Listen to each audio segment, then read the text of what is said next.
you know, I grew up in the 60s. In the 60s, we had a lot of ideals. I've never let them go. I've never really bought into the whole corporate scene or anything like that, and pretty much a renegade for all these years. And of course, in the 60s, we had a big movement, back to the land movement, starting to experiment with natural building styles, growing our own food, wild crafting, going out in the woods and finding what we need out in the woods. That kind of, it hit its, I think it more or less hit its peak around the mid-70s. And I know that a lot of my friends that shared in this experience with me ended up going into the corporate world or just into business or whatever it was.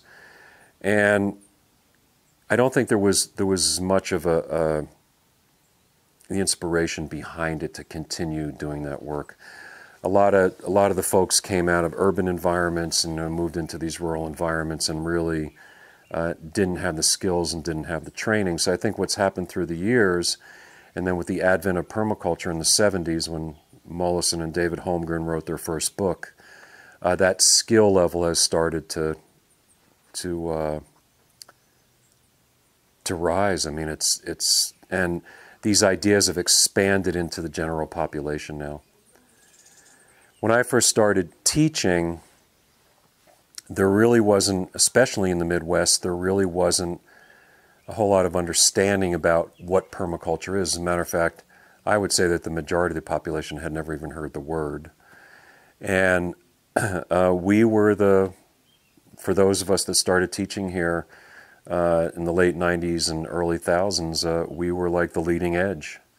And it was new and it was fresh, and these ideas were just coming into their own here. And so in some ways, we had to pioneer this whole thing, and we were responsible for being responsible about what we were putting out there.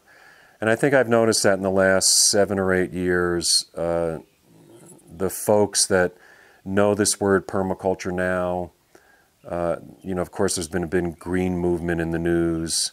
It's all starting to come together. And I've also noticed that, I'm talking about our students, that it's starting to come together, and they're really more so now than ever putting these systems on the ground, which to me is the ultimate. I mean, it's one thing to sit down and write 15 designs. It's another thing to actualize what the design is all about. And that's happening more and more right now.